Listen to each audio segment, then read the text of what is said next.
Please support this podcast by purchasing Tio MacDonald books, found on both Audible and Amazon. Thank you. This is Tio MacDonald, East Oakland Times, talking with Keke of San Quentin. This call and your telephone number will be monitored and recorded. Keke has a discussion on his mind with respect to drug addiction. Is that correct, Keke? Thank you for calling today, by the way. Yes. For the youth out there, when I was 14, me and three of my friends, we broke in a guy's car to steal a stereo system, and we bought a 25 piece of rock cocaine, and we went to the spot where they sold dollar joints, because in 1984 I was 14.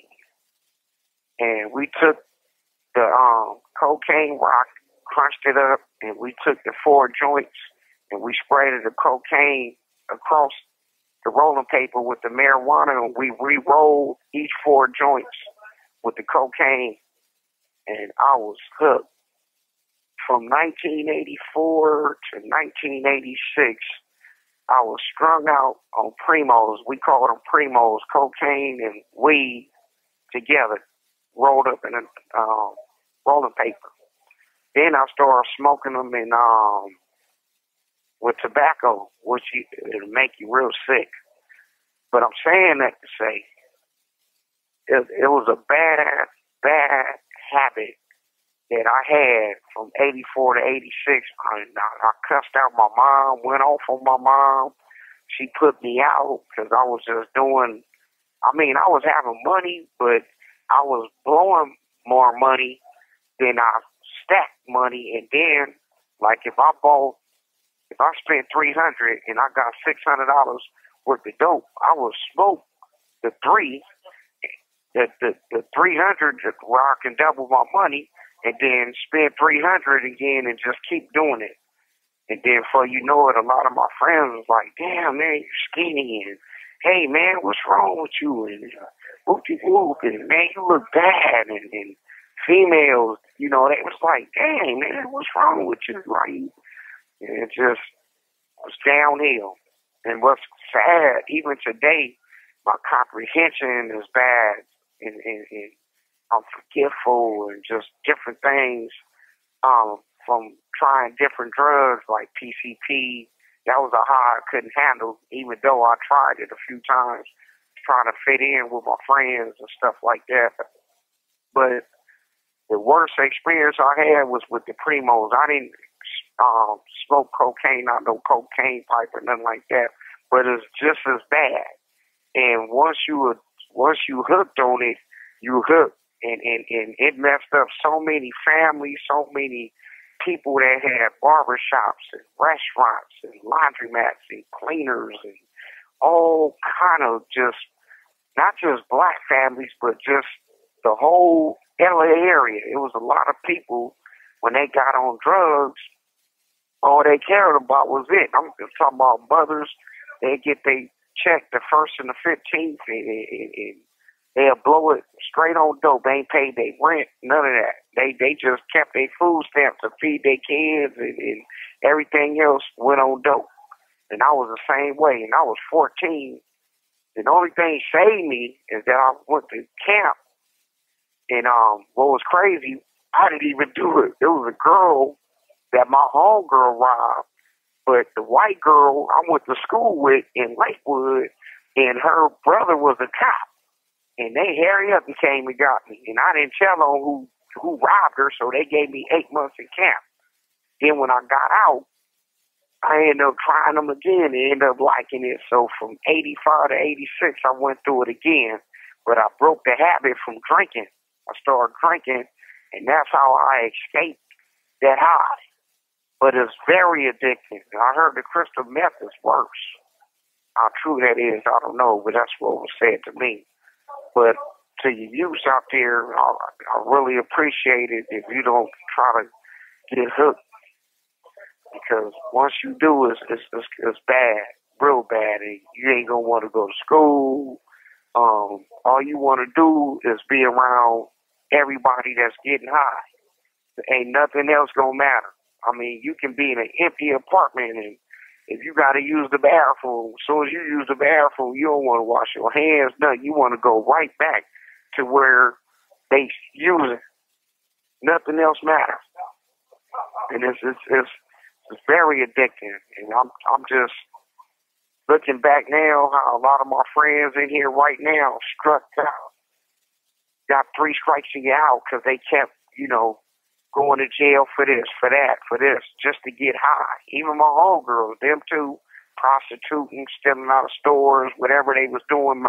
And then some of them, like one of my homegirls, she did a murder robbery where she was robbing a dude and it went wrong. She got 25 to life. She was on drugs. So it's a lot of different things that I've done and a lot of my friends done where now I'm 48 and I regret how I didn't stay in school and went to Job Corps or went to college and better my life. And just looking at these officers and the free staff that's coming in here that got master's degrees and they making over $100,000 a year. And then my dumb behind sitting here for the last 23 years suffering. So it's just something for y'all to think about. If you're smart, a lot of them people you see homeless living in a tent. I was talking to a CEO the other day.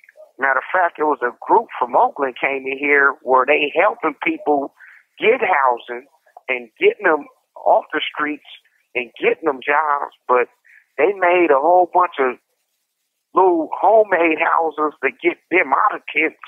And a lot of them want to live like that because all they care about is getting high.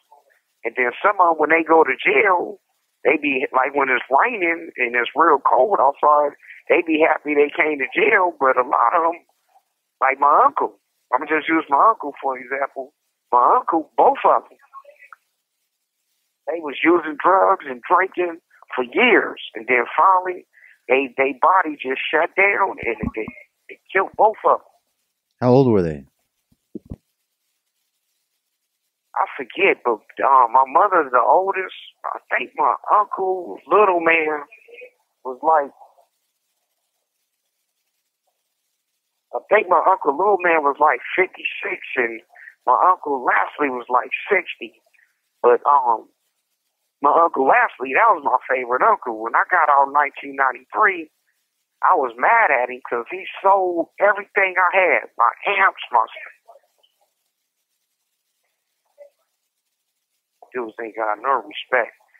There was a lot of people that, my uncle, when I got on 93, he sold my amps, my speakers, all the stuff that smokers sold to me, lamps, whatever, that I had back then. He sold everything, and I was mad at him. But when I saw him when I got out May 14, 93, he was in the middle of 15th Street, matter of fact, in front of the rapper Goldie Loke Mama House.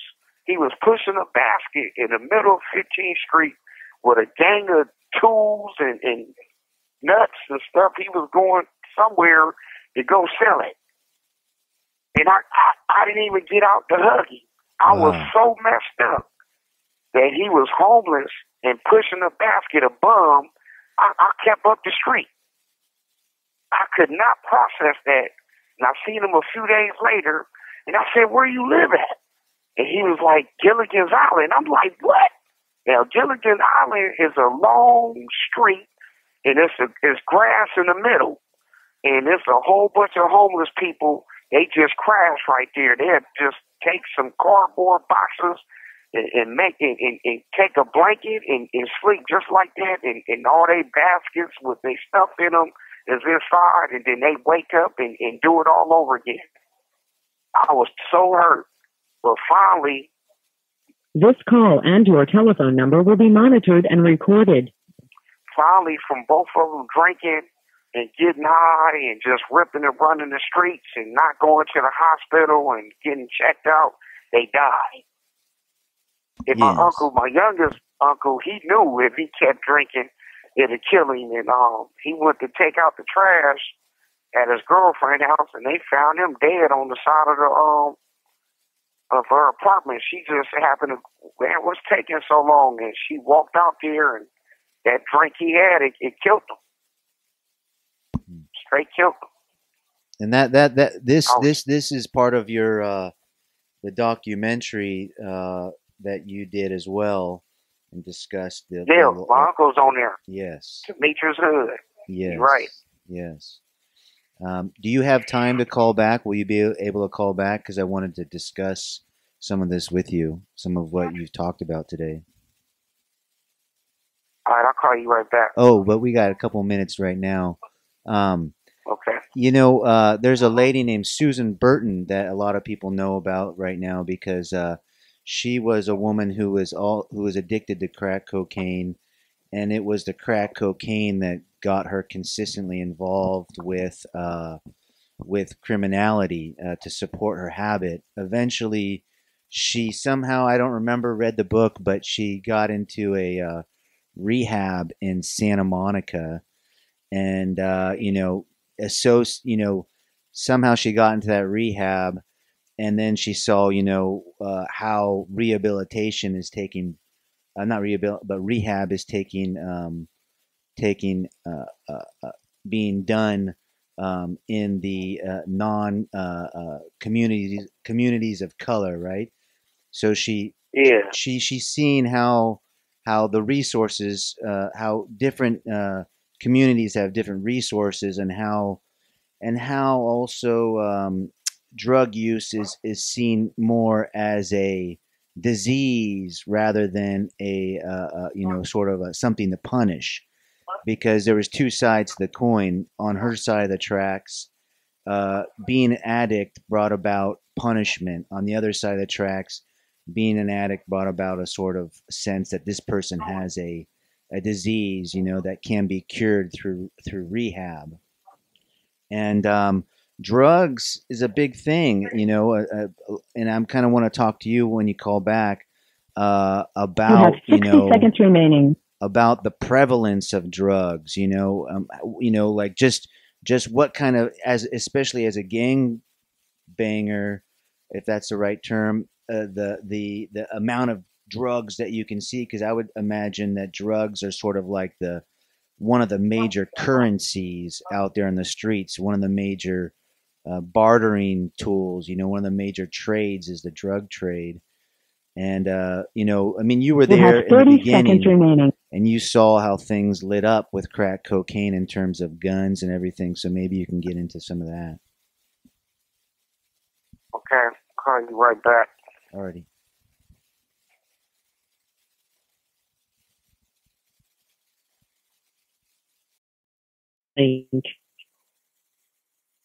Okay, again, it's Tio MacDonald, East Oakland Times, talking with Keke, former Long Beach Crip, has been in prison for over 20 years, and we're talking about drugs in the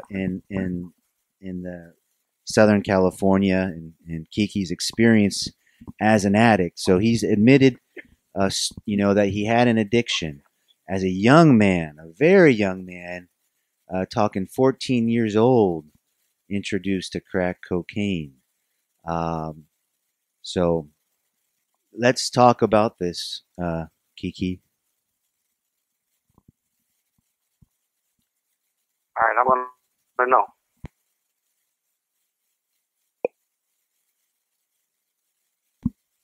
You okay? You out there?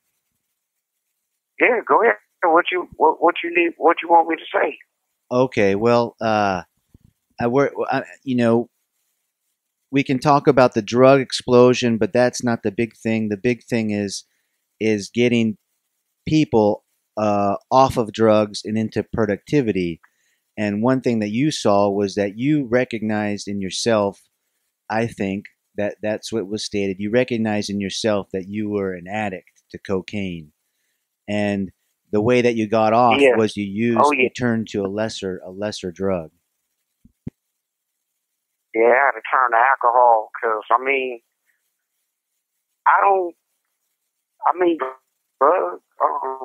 these drug rehab places, they work. Don't get me wrong, but I don't think it would have worked for me. I needed a substitute because I know if I found a bunch of drug addicts and talking about drugs, it would make me want to use drugs. And I mean, there's different strokes for different folks, but I'm just speaking from experience. I was glad I was able to break the habit, but I don't think I would have. Now, if I would have went out of state, away from where I lived at, or like if I would have went to jail or something like that, yeah. Because I know a bunch of my homegirls, and I know a bunch of that's what's weird too. Because a lot of people that were strung out on drugs, they doing good now, and the ones that I was selling drugs with, they on drugs now. That fucked me up when I got out 94. A lot of people that was having money, kept their cars up, all that, was in front of the donut shops, begging for change on the side of a gas station. Don't even ask. They just walk up, start washing your windows, because they know you.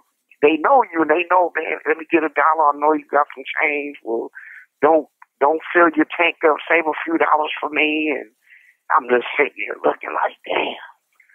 And I was so hurt. But what can I say? You know, that's the path they chose. And then a lot of people I knew never been in jail before, wasn't on drugs, none of that.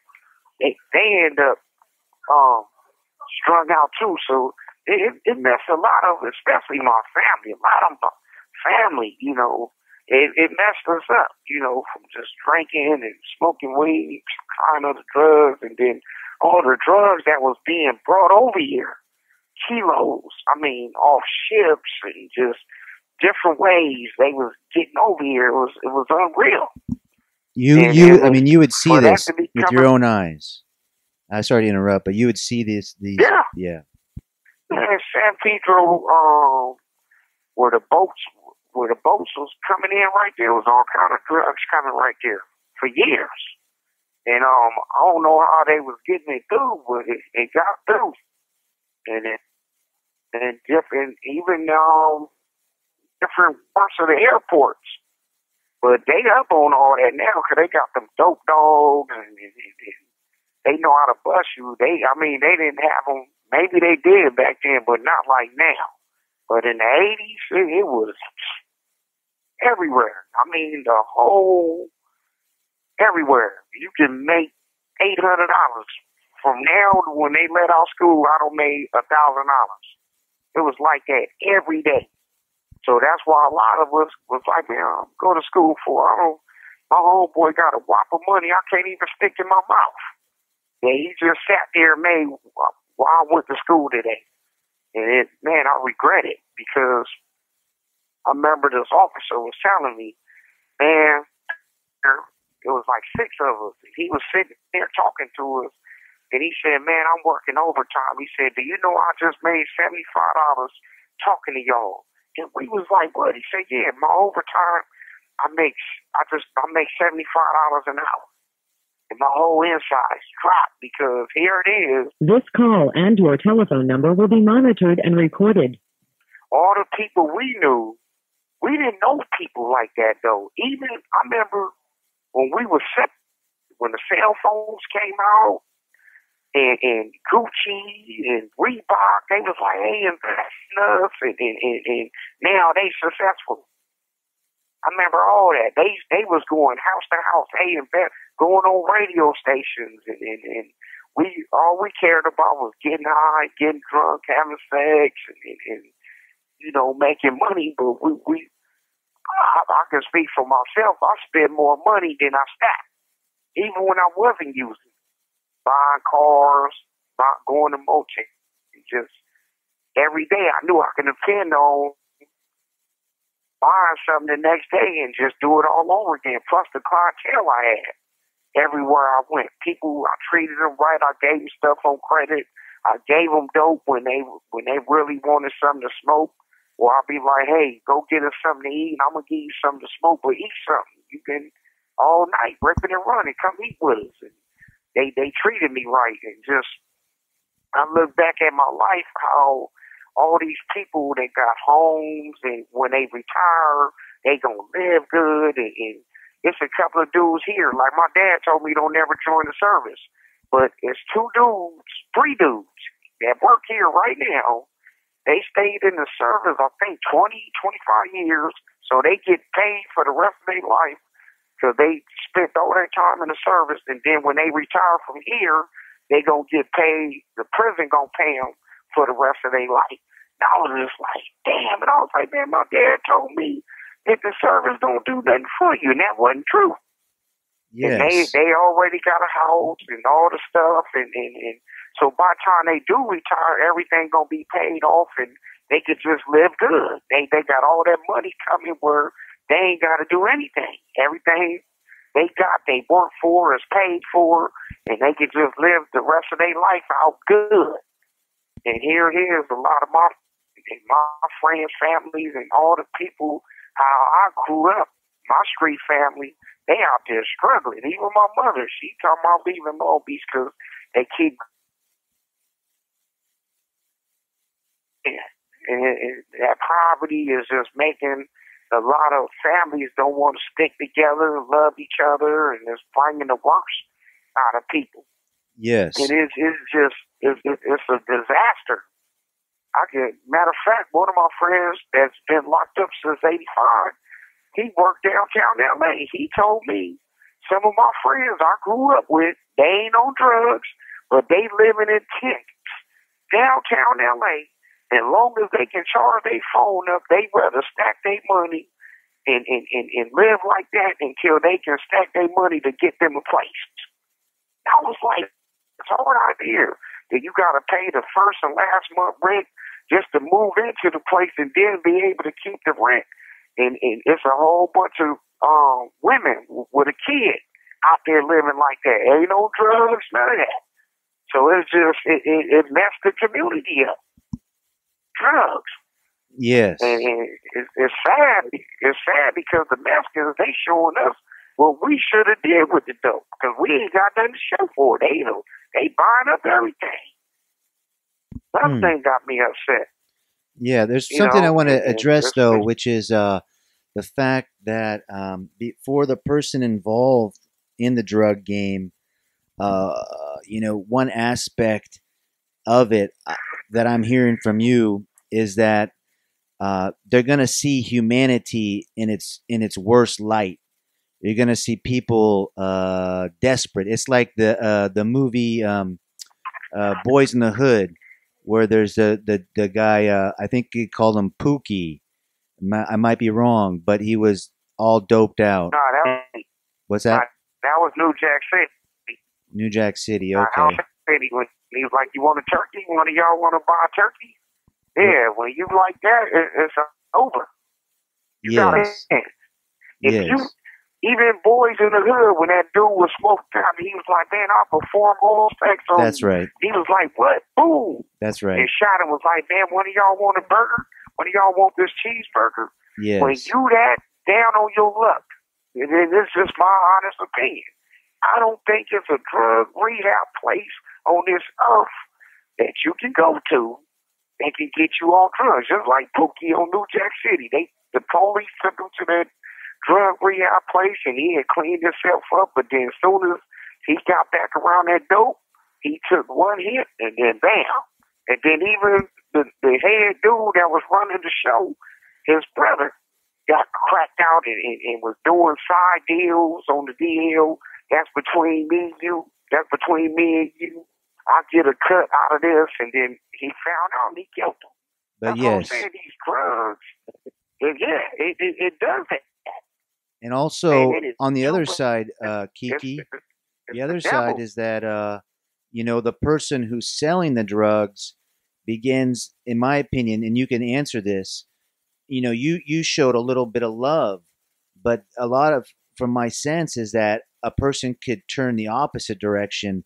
It began to show a lot more hate and a lot more anger and violence, and maybe begin to see human beings as subhuman, and you see the people, and the tough thing is, well, a lot of my friends, they were selling fake cocaine, and that will make the the users come back shooting. And a few of my friends got killed like that. So a lot of my friends that was using, that was doing stupid stuff, if we out here day and night and we out here dealing, and you come through here and you rip another race off or whatever, we don't know these people. We don't know who they mess with. They can be part of the mob or anything. But I don't see people come back and kill people.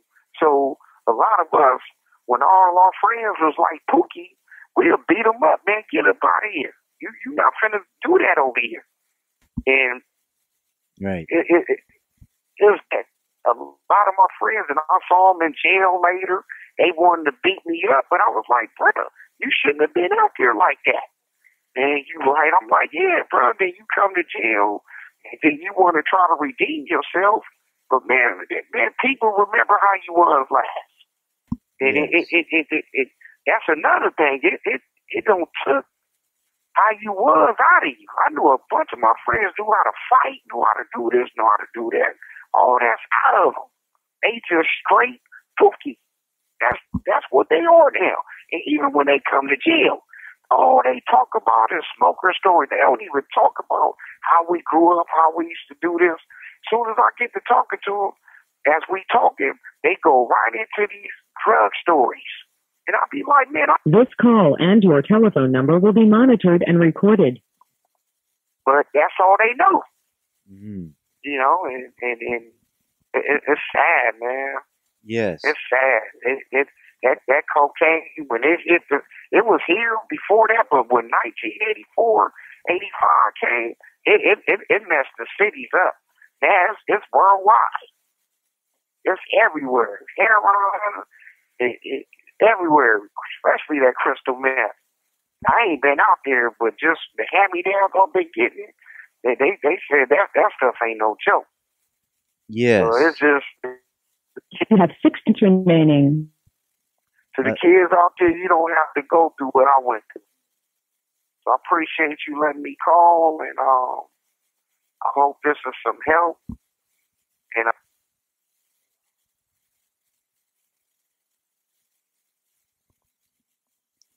on my end, I've lost you, Keke. Thank you for the call. Appreciate your time. And this is a big subject because drug addiction. You have 30 seconds remaining. Is probably the main reason why the majority of persons are in prison has drug relationship. This is East Oakland Times, Tio MacDonald signing off. Thank you, Keke.